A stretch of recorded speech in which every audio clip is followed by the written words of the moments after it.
दोस्तों, अशोक सम्राट के पिछले एपिसोड्स के अंत में आपने देखा था कि अशोक रानी निहारिका को लेप लगा रहा होता है, तभी उसकी माता और चारुमती वहाँ पर आ जाती हैं और अशोक को लेप लगाते हुए देख लेती हैं। और फिर रानी धर्मा वहीं पर चली जाती हैं और अशोक को अपने हाथ से पकड़ करके दूर ले जाती हैं कि अशोक, ये तुम क्या कर रहे हो? मैंने आपसे कहा था ना कि आपको मर्यादा का उल्लंघन नहीं करना है। फिर अशोक कहता है कि माँ, मैंने मर्यादा का उल्लंघन नहीं किया, मैं तो सिर्फ लेप लगा रहा था। और इतने में चारुमती भी वहाँ पर आ जाती है कि देख रहे हो रानी धर्मा, तुम्हारे बेटे क्या क्या लक्षण करने जा रहा है। और फिर वो अशोक कहता है कि आप चाहे तो रानी निहारिका से पूछ सकते हैं। और रानी निहारिका कुछ भी जवाब नहीं देती है। उतने में वहाँ पर सुसीम भी आ जाता है और सुसीम भी कहता है कि जवाब दो कि तो आइए, तुम्हारे साथ में क्या कर रहा था। और वो बेबी तो जाती है। राजकुमारी अहंकारा बिल्कुल भी जवाब नहीं दे पाती है और सुसीम भी नशे में रहता है और अशोक से कहता है कि तुम पहले भी तुच्छ थे और अभी भी तुम तुच्छ ही हो।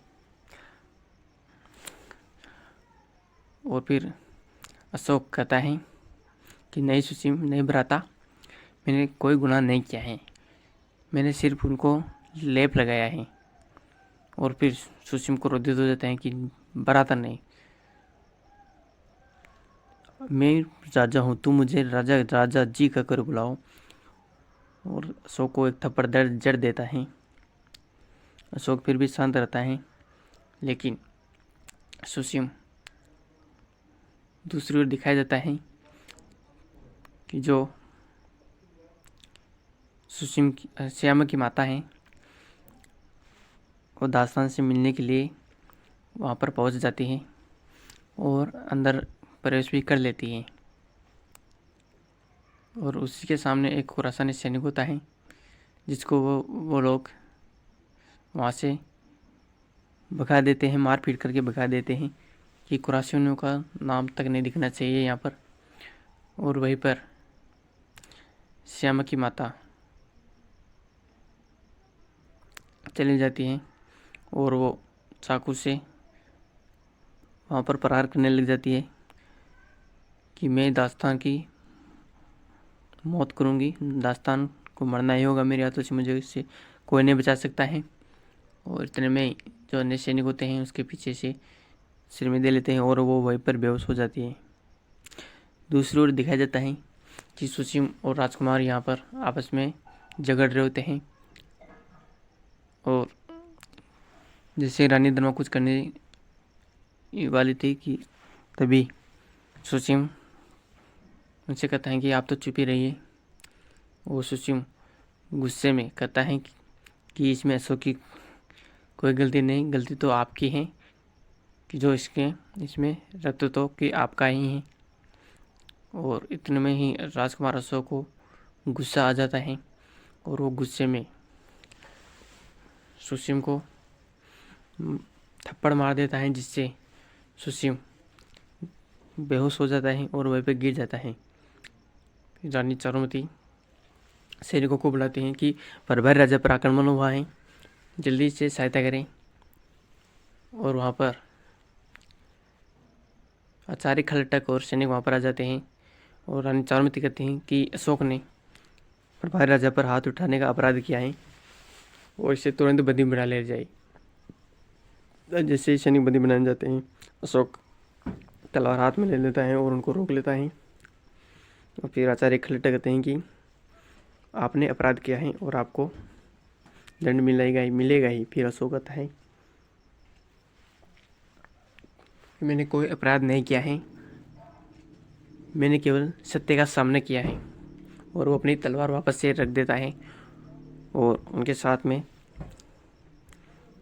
बंदी बन करके चला जाता है। अशोक दोनों सैनिक उसको बंदी बना करके ले जाते हैं। रानी धर्मा कहती रहती है कि इसे माफ़ कर दीजिए, इसे अंदर जेल के अंदर में डालिए, कारागार के अंदर में डालिए। और फिर अशोक को वहाँ से ले जाया जाता है। सारे कहते हैं कि राजा तो एक भगवान का प्रतीक होता है, एक भगवान का रूप होता है, उस पर हाथ उठाने वालों को दंड तो मिलना ही चाहिए। फिर दूसरी ओर दिखाया जाता है कि सम्राट बिंदुसार और आचार्य चाणक्य जी जो गया के लिए प्रस्थान किया था उन्होंने, वो वहाँ पर पहुँच चुके होते हैं और वहाँ पर पूजा अर्चना भी कर लेते हैं। और फिर सम्राट बिंदुसार आचार्य जी से कहते हैं कि मुझे पूरा विश्वास है कि सुसीम को राजा प्रभारी राजा बना करके हमने कोई गलती नहीं की है, और इसमें राजकुमार अशोक भी सुसीम की सहायता करेगा। और फिर सम्राट वहाँ से चले जाते हैं।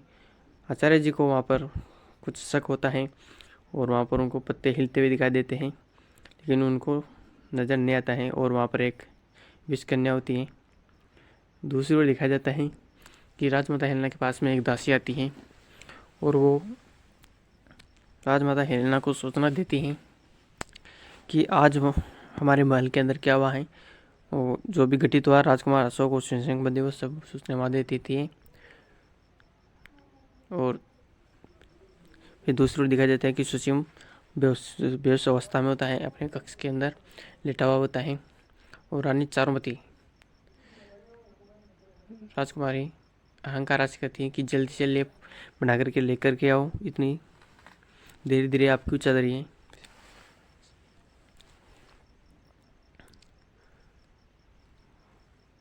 और रानी चारुमती कहती हैं कि इन माँ बेटे का तो कुछ करना ही पड़ेगा, वरना ये मेरे सुसीम को राजा नहीं बनने देंगे।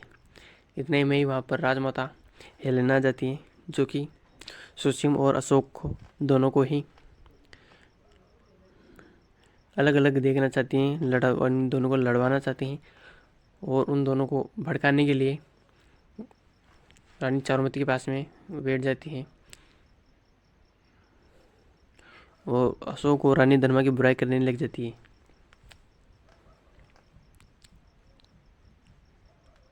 फिर जब तक अशोक रहेगा तब तक सुसीम को राजा नहीं बनने देगा,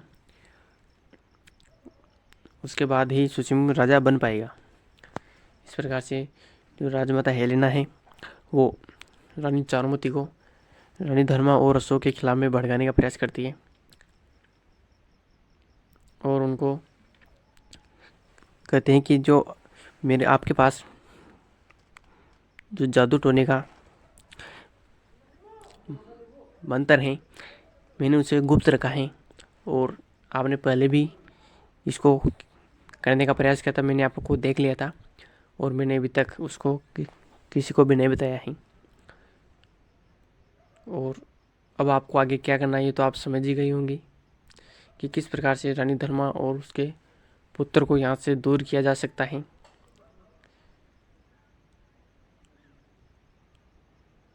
इस प्रकार से राजमाता हेलेना रानी चारुमती को अशोक और रानी धर्मा के खिलाफ में भड़काती है और इतना कर करके वो वहाँ से चली जाती है और रानी चारुमती अकेले रह जाती है और वह भी बहुत गुस्से में रहती है। और वो भी एक बुक निकालती है जिसमें मंत्र लिखा हुआ होता है।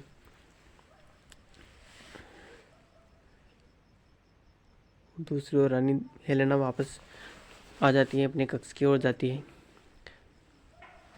और वो सोचते हैं कि अब एक तीर से दो निशाने लगेंगे, और वो डायरेक्ट वहाँ से श्यामा के कक्ष में चली जाती है।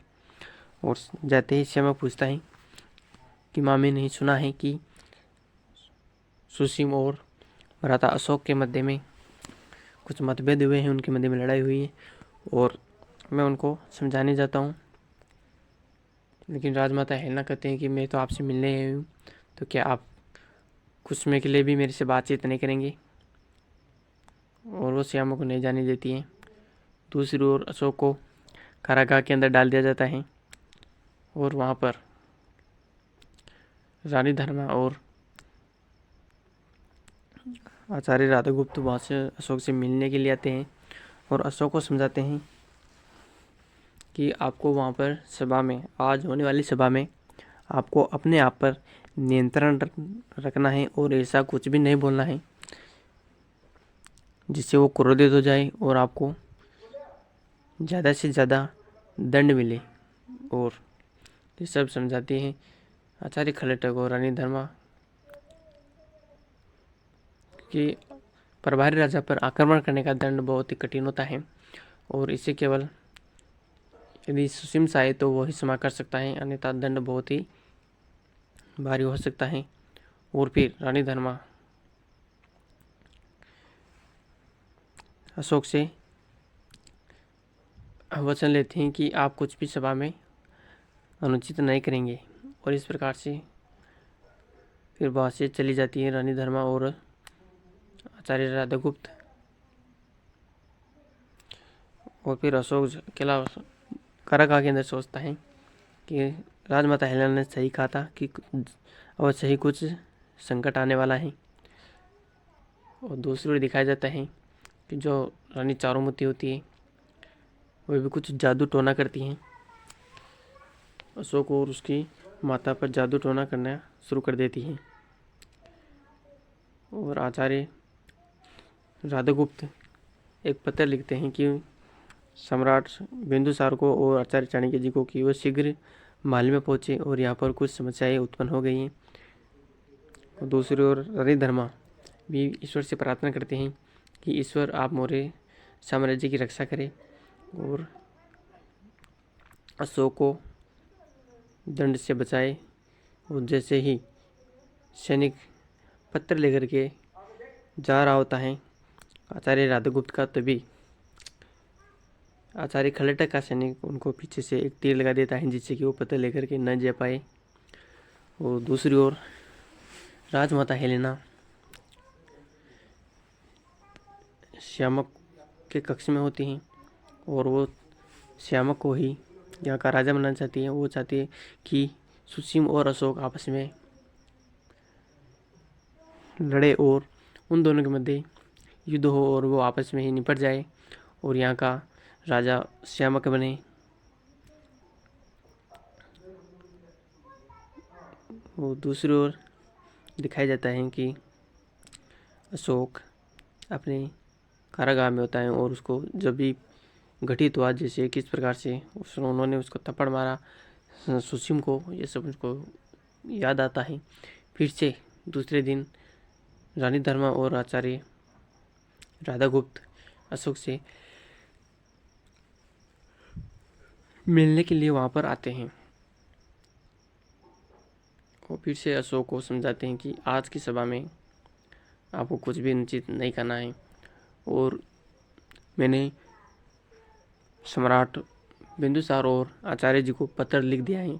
शायद पत्र अब तक पहुंच चुका होगा लेकिन उनको आने में देरी होगी, पता नहीं कब तक आ पाएंगे।